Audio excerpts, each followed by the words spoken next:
تیرے دشمنوں کو خاک میں ملا دے.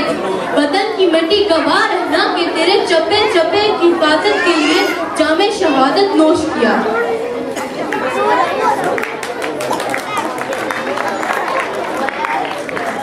خزاں تجھ کو بچا کر رکھوں، بہار تجھ میں نثار کروں.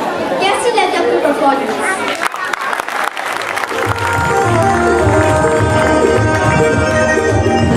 اب آپ کے سامنے اظہار خیال کے لیے میں گاؤں کے فیوچر لیڈر کی صدر بہت اچھی مقرر استقبال کریں عفیفہ عابد.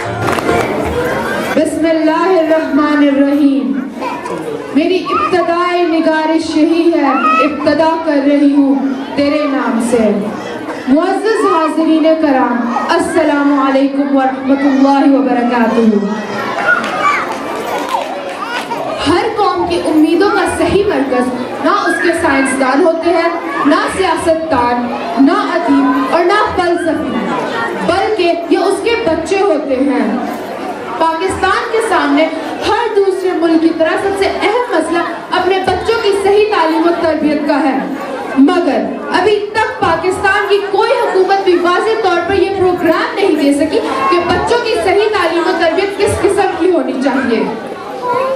ہٹلر جرمن قوم کو دنیا کی بہترین قوم بنوانے کا نصب العین پیش نظر رکھتا تھا اور اس نے اس مقصد کے لیے لاہ عمل تیار کیا.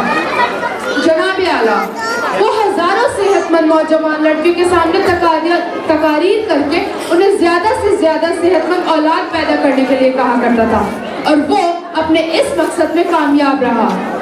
جرمن قوم نے میدان جنگ میں یہ ثابت کر دکھایا کہ کس طرح اس کا ایک ایک سپاہی خود اعتمادی کے لحاظ سے کسی فوج سے کم نہیں. جناب اعلیٰ، ہم پاکستانی دنیا کے ہر میدان میں فاتح اور کامران ہونے کی صلاحیت رکھتے ہیں، مگر کوئی ادارہ ہماری اس صلاحیت کو بروئے کار لانے کے مواقع فراہم کرنے کے لیے تیار ہی نہیں. ہمارے بچوں کو ناقص تعلیم دی جاتی ہے.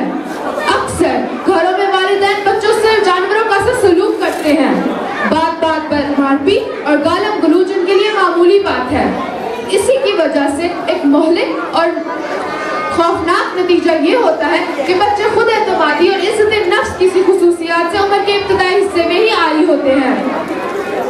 ان بچوں کو یہ نہیں بتایا جاتا کہ ان میں سے کس بچے کو کون سا کام اپنانا چاہیے.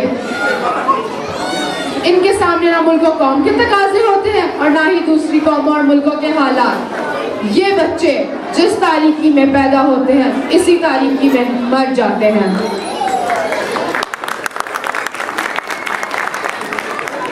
جناب اعلیٰ، ہمارے اکثر معصوم بچے غیر شریفانہ زندگی بسر کرنے والے لوگوں کے ہتھے چڑھ جاتے ہیں.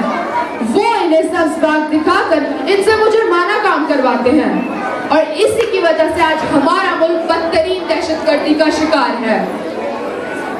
اس کے علاوہ بچوں کے ساتھ ایک اور بھی بہت بڑا ظلم کیا جا رہا ہے.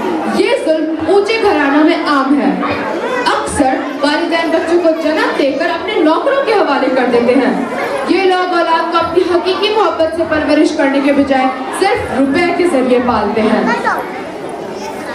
ایسے بچے بڑے ہو کر پیار و محبت و درکنار بلکہ انسانیت کے جذبے سے بھی عاری ہوتے ہیں.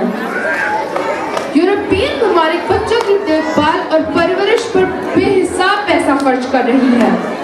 بڑے بڑے اعلیٰ دماغ ان کے متعلق سوچ بچار کر کے بہترین نتائج بچوں کی پرورش پر صرف کرتے ہیں، مگر ہم نے پاکستان کے مستقبل کے معماروں کے متعلق کبھی سوچا ہی نہیں. جس طرح کی ہے یہ دیواریں، یہ در جیسا بھی ہے، سر چھپانے کو میسر تو ہے، گھر جیسا بھی ہے. اس کو مجھ سے، مجھ کو اس سے نسبتیں ہیں بے شمار. میری چاہت کا ہے نگر جیسا بھی ہے.